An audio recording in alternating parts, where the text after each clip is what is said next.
Polio drop जो पिलाने महिला जाती है उसको बम मार देता है। बड़ा होके कई गो बाबू जन्माएगा। वर्ल्ड हेल्थ ऑर्गेनाइजेशन की बैठक हो रही है, हमारे प्रधानमंत्री वो गए और उन्होंने संकल्प लिया कि मैं भारत से पोलियो को खत्म करूंगा। पूरी दुनिया मजाक उड़ा दी। वही WHO जिसने मजाक उड़ाया था हमारे प्रधानमंत्री का ना, उसको हम लोग फ्री में। दिक्कत यह पाकिस्तान का कोई आदमी आता है ना, बड़ छोट सबको पोलियो पिलाया जाता है। पोलियो एक वायरस है, इंट्रोवायरस के कारण क्या होता है, पोलियो फैलता है। पाकिस्तान में पोलियो ड्रॉप जो पिलाने महिला जाती है उसको बम मार देता है। सब जो पोलियो पिलाने आई है पाकिस्तान में नहीं पिलाता है। सब क्या कहता है सब कि पोलियो में दुइये बूंद पिलाया जाता है, मतलब दुइये को लड़का होगा उसका। अब आप बताओ, मेंटेलिटी देखो इन गधों की। पोलियो किस बच्चे को पिलाया जाता है? जिसकी उम्र 5 साल से कम हो। भारत में जो बच्चा 5 साल से कम है, हम ये सोचते हैं बाबू इंजीनियर बनेगा, IAS बनेगा, डॉक्टर बनेगा ना।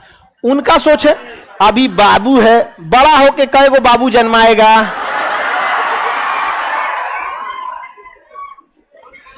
आप बताओ, वो बीमारी झेल ले चलेगा। अब 2 बूंद मतलब दुइये को लड़का होगा। अच्छा, वहां की गवर्नमेंट को भी दिमाग नहीं है।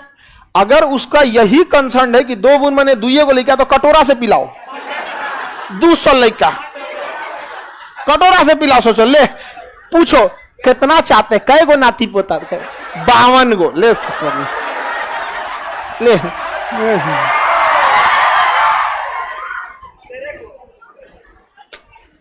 बताइए क्या मेंटेलिटी है इन गधों की? ये कोई बात है? अब जो बच्चे को, जैसे आप लोग बाबू, इसमें से कई लोग को पोलियो, आप में से पोलियो है, किसी आपको पोलियो ही है, बताइए कितना तकलीफ होता है। आप चाहेंगे कि कभी किसी और को हो, लेकिन वो गधा क्या कहता, अच्छा वो वायरल डिजीज है, अगर फैल गया भारत में तो फिर फैलने लगेगा। हम लोग 2013 से पोलियो मुक्त हो चुके हैं। 1991-92 की बात बता रहे हैं। WHO को, वर्ल्ड हेल्थ ऑर्गेनाइजेशन की बैठक हो रही थी और उस समय हमारे प्रधानमंत्री नरसिम्हा राव थे। वो गए और उन्होंने संकल्प लिया कि मैं भारत से पोलियो को खत्म करूंगा। ये आज से हम 30 साल पहले की बात बता रहे हैं। 1992 2022 खत्म हुआ, लगभग 30 साल 31 साल। पूरी दुनिया मजाक उड़ा दी है पोलियो खत्म करेगा, क्योंकि भारत के हर जिला में उस समय पोलियो होता था, हर एक जिला में पोलियो होता था। और ये बात नरसिम्हा राव को बहुत बुरी लगी। भारत में और भारतीय वैज्ञानिकों को कहा कि मेरी जीवन की सबसे बड़ी बेइज्जती, घोर दुनिया के सामने भारत की बेइज्जती हो गई, आपको कुछ करना होगा वहां पर। अब भारत की भयानक बेइज्जती हो गई।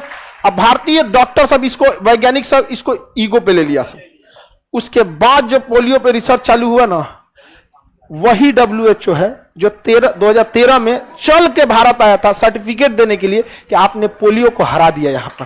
तो हम वही हिंदुस्तान वाले, पोलियो कैपिटल कहा जाने वाला पोलियो। और वही WHO जिसने मजाक उड़ाया था हमारे प्रधानमंत्री का ना, उसको हम लोग फ्री में पोलियो का दवाई देते हैं कि पूरी दुनिया से खत्म कर दीजिए। यहां हम पैसा नहीं कमाएंगे कोरोना वैक्सीन की तरह, अगर फैला है तो फ्री में देते हैं। WHO को भारत दवाइयां फ्री में देता है पोलियो का। यह अद्वितीय मानवता हम लोगों की।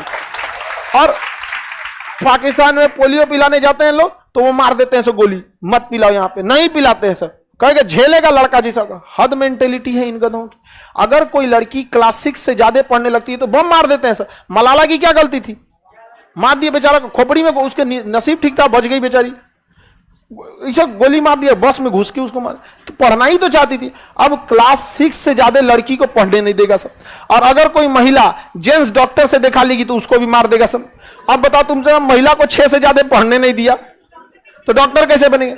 और जो महिलाओं को पढ़ने नहीं देता है, अब जो लड़कियों को पढ़ने नहीं देता है, उन लोगों को अपनी पत्नी का जब डिलीवरी का ऑपरेशन हो या डिलीवरी होना, तो जेंट्स डॉक्टर के पास ले जाना चाहिए। महिला को नहीं खोजना चाहिए उस समय। यहाँ पे ले जाए वहां पर, यहाँ पे ये आप लोग को ये बात कहिए, जो भी नहीं पढ़ने देता है यहाँ पे, तब वहां खोजेंगे नहीं पत्नी के लिए लेडीज डॉक्टर खोजो, जेंट्स डॉक्टर पढ़ने नहीं दिया यहाँ पे। ये लोग पढ़ने ही नहीं देते वहां पे इन गधों को।